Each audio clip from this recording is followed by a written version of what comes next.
Shalom, brothers and sisters. Today's topic is steps to marriage. We get a lot of letters, a lot of inquiries online, offline, through email about the steps to marry. A lot of you brothers and a lot of you sisters, you're interested in marriage. Let's go to 1 John 5, verse 14. Let's start there. The book of 1 John, chapter 5, verse 14.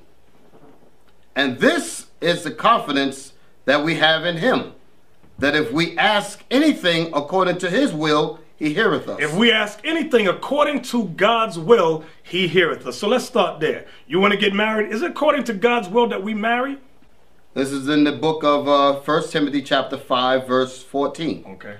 I will therefore that the younger women marry. That's the point. Young women marry. Remember in the beginning of Genesis about Adam, he said it's not good for man to be alone. And he created what? Eve, a woman for him. So is it according to God's will? Go back to 1 John 5:14. Let that go. 1 John 5:14 again. And this is the confidence that we have in him, that if we ask anything, if we ask, meaning pray for anything, according to his will, according to the scriptures, he heareth us. He heareth us. From there. So now we understand marriage is according to his will. From there, let's go to Ecclesiasticus in the Apocrypha, chapter 6. I want two verses. I want verse 7 and verse 17. Okay? Because now that you understand that marriage is according to God's will, that's his divine plan, okay, you can ask, you can pray for that. Now watch this. Ecclesiasticus chapter 6, verse 7. This is the book of Ecclesiasticus chapter 6 and verse 7. If thou wouldest get a friend, prove him first. The next thing you got to do, you got to prove that friend. A lot of you don't realize before you become husband and wife, you got to become friends first. You got to know that spirit you want to join with. It says, if thou wouldest get a friend, what? Prove him first. Prove him. Prove him. A lot of you women, what do you see first? Big feet, big nose, big ears. Oh, he got it going on. It says you got to prove him. Was that it? Verse 7? And be not hasty to credit him. And be not hasty to credit him. Jump down to verse 17 now. Whoso feareth the Lord shall direct his friendship aright. So brothers, sisters, whoso feareth the Lord shall direct his friendship aright. So I'm talking about marriage right now. Because your wife, yeah, she's going to be your wife, she's your friend too. But you got to direct that friendship aright. Is this the woman that God sent for me? You sisters, is this the man that God has sent my way? Read it again. Whoso feareth the Lord shall direct his friendship aright. Come on. For as he is, so shall his neighbor be also. So shall his neighbor be also. So everybody in your circle is going to have that same mentality, that you're Israelites and you must keep the commandments. You brothers want a wife, she got to have that mindset. She knows she Israel, she knows she got to keep the commandments. You sisters, you got to, everybody in your circle know that they Israel. The man you're interested in knows that he's Israel and got to keep the commandments. Was that all of verse 17? Yes, sir. Okay, from there, let's go to Exodus chapter 22. Exodus chapter 22, verse 17.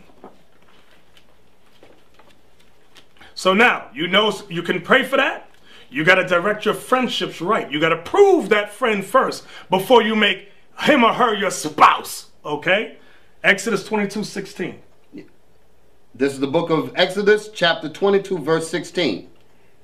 And if a man entice a maid that is not betrothed, and lie with her, he shall surely endow her to be his wife. So, brother, he entices a woman. Okay, he lays with the woman. It says he shall surely endow her to be his wife. Meaning, it ain't just over with the sex. That ain't it. It's more to it than that, brother. Read that again so we get some English out of this. And if a man entice a maid that is not betrothed, she ain't promised to nobody, and lie with her, he has sex with her, he shall surely endow her to be his wife. He shall surely endow her to be his wife. There's some steps there that you got to understand. Now, I'm not going to get into the dowry that when you read in the next verse, because a lot of you brothers, you think once you have sex with a woman, you good. That's it. That's my wife. Brother. Your mind is corrupt. I'm going to show you something real quick. Get me 2 Thessalonians chapter 3, verse 10. For even when we were with you, This we commanded you, that if any would not work, neither shall he eat. You see that? If any would not work, neither should he eat. Now you might ask yourself, what does that got to do with marriage? It plays a large portion with marriage. From there, go to, let's jump down and go to Ecclesiasticus in the Apocrypha, chapter 29, verse 22.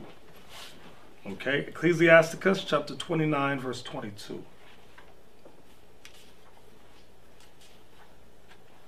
It's the book of Ecclesiasticus, chapter 29, and verse 22. Better is the life of a poor man in a mean cottage than delicate fare in another man's house. Read that again. Better is the life of a poor man. That is the life of a poor man. In a mean cottage. Meaning a messed up place, a jacked up house. Go ahead. Than delicate fare. Than lovely living. In another man's house. In another man's house. So brothers, you got to understand. Number one, get a job, okay? Number two, get your own place to live. Even if it's messed up. Why is that important for marriage? Matthew 19. Matthew 19 and verse 5. It's the book of St. Matthew, chapter 19, verse 5. And said, for this cause shall a man leave father and mother. The cause is marriage. For this cause shall a man leave father and mother. Leave father and mother.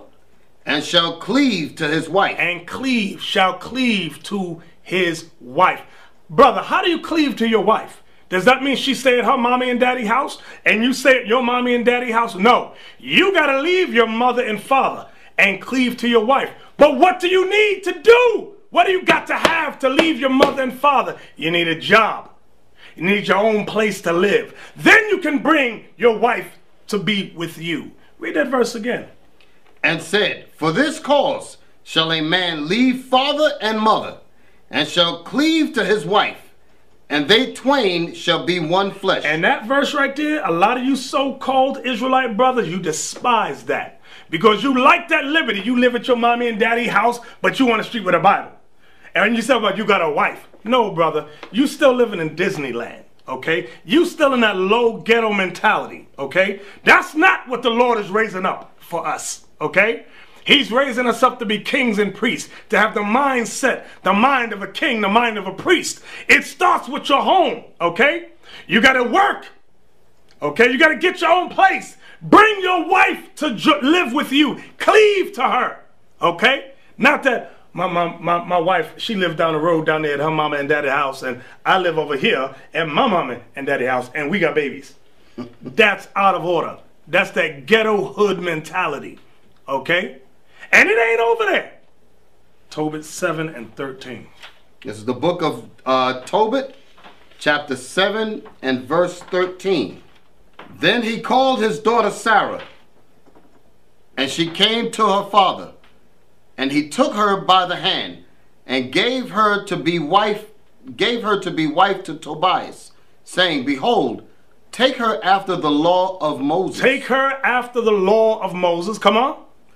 And lead her away to thy father. And lead her away to your father. Come on. And he blessed them. And he blessed them. Come on. And called Edna his wife, and took paper, and did write an instrument of covenants, and sealed it. You see that? That's where the marriage certificate came from, all right? It's according to the law of Moses. Oh, you never read that, did you?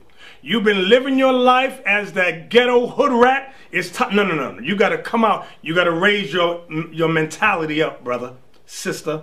This is according to the law of Moses. But I know right now a lot of you reject that. Oh, no, we ain't got to do that, baby. You know why a man don't want you with no papers with a woman? So he can leave your ghetto behind right there with all them snot-nosed kids. Then you sitting there on welfare. And your brothers that got the Bible, you keeping that vicious cycle going. Okay? You got to be able to stand as a man, as a father, take care of your wife and your kids, have your own place as a family. That's what our forefathers did in the Holy Bible. You ain't going to find no other example in here. So with that, we're going to say shalom.